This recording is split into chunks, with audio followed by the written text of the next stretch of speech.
अस्सलाम वालेकुम नाजरीन, प्रोग्राम सेहत के राज लाहौर 24 न्यूज के साथ। इंसान को जिस्म की निगहदाश्त की अशद जरूरत रहती है। आज हम मौसम सरमा में जिस्म पर पैदा होने वाली खुश्की के हवाले से बात करेंगे। जब मौसम तब्दील होता है तो मौसम की तब्दीली की वजह से जिस्म पर खुश्की के असरात जाहिर होना शुरू हो जाते हैं।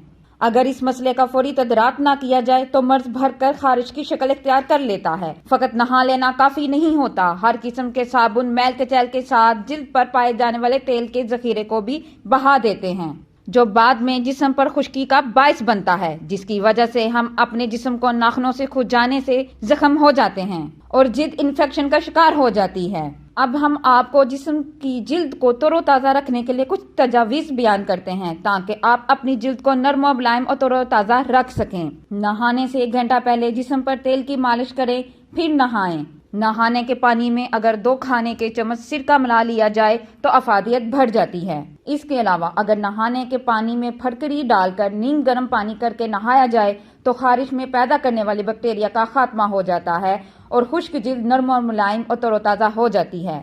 हम अपने अगले प्रोग्राम में आपको चेहरे की खुश्की के हवाले से बात करेंगे और चंद तजावीज भी बताएंगे। कैमरामैन शाहिद इकबाल के साथ किरण बशीर, लाहौर 24 न्यूज लाहौर।